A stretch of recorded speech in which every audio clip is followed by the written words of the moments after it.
Eimante, kaip jautiesi žiūrėdama šitą kompiuterį? Apibūdink vieną sakinį. Beje, čia jos kompas. Dabar Aš galiu apibūdinti vienu žodžiu. Nenoriu, nepatinka. Nenoriu. Ne, nu, bet tai prasme nenoriu, nepatinka čia, žinai, į ateitį, bet dabar, vat, kaip tai jautiesi? Liūdnai, jis atrodo liūdnai ir tuščiai.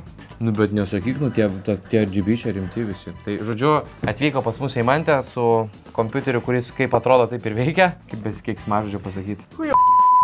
Ir mes jau viskas, turime į naują kompą, šok prie savo būsimo kompo, raulinam, viskas, padarytas kompas. Jeigu tu ieškai kokybiško ekrano už gerą kainą, Žentelis rekomenduoja rinktis Philips. QHD rezoliucija, greitas 170 Hz atnaujinimo dažnis bei 1 milisekundės reakcijos laikas su FreeSync technologija užtikrins, jog šis ekranas tiktų visiems žaidėjams. Produktyvumo poreikiams Nano IPS ekrano panelė su net 93% spalvų atkūrimu pagal Adobe standartus suteikia spalvų tikslumą ir platų peržiūros kampą be spalvų poslinkio. Šis Philips ekranas yra suderinamas su Nvidia G-Sync technologija, todėl žaidimai yra dar sklandesni, o Low Blue režimas sumažina akių nuovargį, kurį dažnai sukelia ilgos valandos prie ekrano. Monitoriaus estetika bei ergonomiškumas su keičiamu jo aukščiu bei kryptimi leis prisitaikyti prie bet kokio žiūrovo. Šio ekrano ieškok, kaina 24.lt.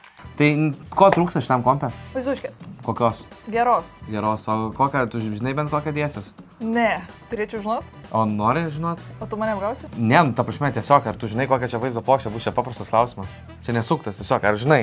Ir nenori žinot? Noriu. Nori. RTX 4070. Tai šiuo metu pas Eimantę buvo Ryzen 5 3500X procesorius. Nepaisant to, kad čia yra trečios kartos skaičiukas, tai čia nėra trečios kartos. Su tokiomis specifikacijomis, kokios čia buvo, tu buvai patenkinta? Ne. Bet kaip manai, kodėl? Dėl to, kad tu streamini realiai. Taip, pagrindinė, kad streaminu. Jeigu tu nestreamintum, tau jau būtų kaip ir užtenka. Būtų tobulas kompas. Nu va, tai kažkas bus patenkintas. Kaip šitas kompas? Atrodo labai gražiai ir prabangiai. Va, svarbiausia atrodo prabangiai. Tai tiesą pasakius, šito korpuso kaina yra saliginai didelė, gal į tokio biudžeto kompiuterio, kuris yra apie pas tave 1700 kažkas tokio, būtų jis gal per brangus, bet jis yra didelis, jis yra geras, daug vietos laidams, daug vietos vaizdo plokštėms, vėliau bus galima tobulintis, bet realybė tokia, kad šių specifikacijų kompiuteris, kuris yra čia, šiek tiek išlenda iš jos biudžeto, mes jį protingai atpiginsim, papimpinsim, patobulinsim, nes kokia tau spalva nepatinka? RGB. Visos tos spalvelės, jai ne prie širdies, jinai nori paprastos, dvasingos, šviesios spalvos. Taip pat šiame video mes įsiaiškinsim, ant kiek geriau, jei tas kompiuteris dabar bus, pabandysim pažaisti. Pala, ką tu streamini? Pagrindinė Valorantą ir Simsus. Ta prasme, kiek žmonių žiūri, kai tu Simsus streamini? 50. O kai Valorantą? 30. Bet merginos turbūt daugiau žiūri. Ne. Bet čia jiems, aš matai, Simsus einu labiau per juoko prizmę, darau kokias nesąmonės. Jiems labai juokinga pažiūrėti, nes jie patys nežaidžia ir nėra bandę dalykų. O ką tu, pavyzdžiui, darai? Nes man sakė, ten vaikus padega ir panašiai. Ne, šiuo metu esam benamis, kuris bando užsidirbti. Kontentas. Šiuo metu sistemoje yra Ryzen 7 7700X procesorius, 8 branduolių 16 gigų, bet kadangi netelpam į biudžetą, dėsim šiek tiek pigesnis, taupom apie 100 eurų.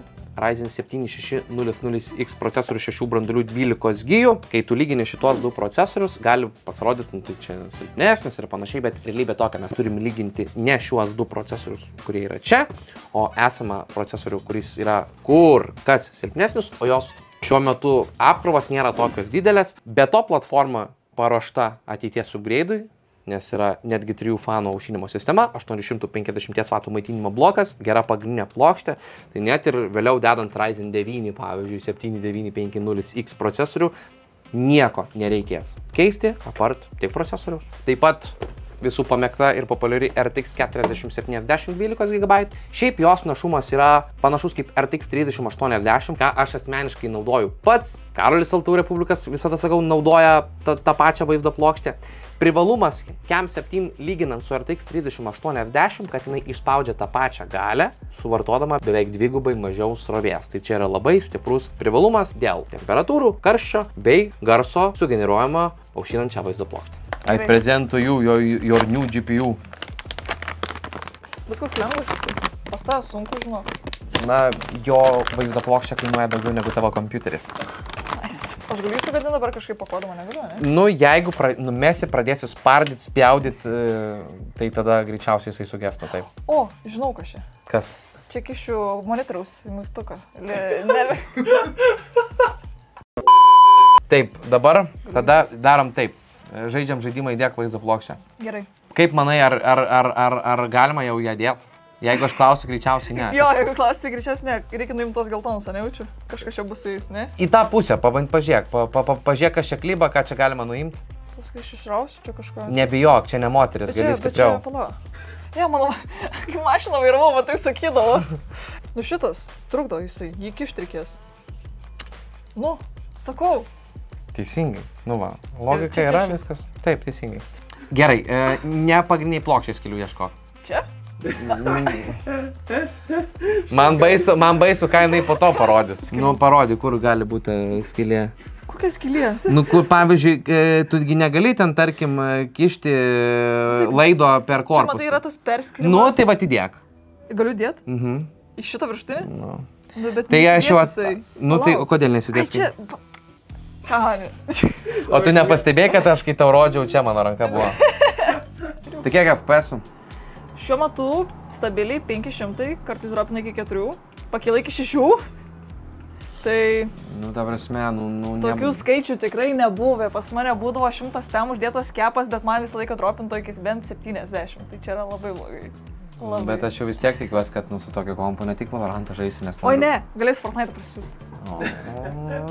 Šiaip Fortnite'as maksimaliais nustatymais irgi verčia net ir tokius kompus, nes labai tam... Taip, tai mano kompas, tai jau, manau, supranti, nelabai. Nu, iš principo, tu iš kompo, su kurio galėjai žaisti kažką labai atsargiai ir nelabai malonu būdavo daugeliu atveju, dabar galėsi žaisti, ką norėsi, kaip norėsi, kiek norėsi. Ir streaming. Ir streaming. Nedirba tai mano galva. Pamiršau, kad turim vertical mountą ir kai tu gali į korpusą įdėti vaizdo plokštę vertikaliai, ką tu darai? Visada dedi, nes atrodo geriau. Nu gerai, nebent korpusas turi prastą aušinimą, tai toj permontusiu. Tai, nu, net nelabai ką čia galiu daugiau pridurti. Kompas atrodo gražiai, parodysim jums brolus. Kaip visada, kanalą jūs pasubscribinkit, už tai jums būsiu dėkingas ir sakau iki sekančio. Palikit komentarą. Komentarą palikit. Ir like. Like.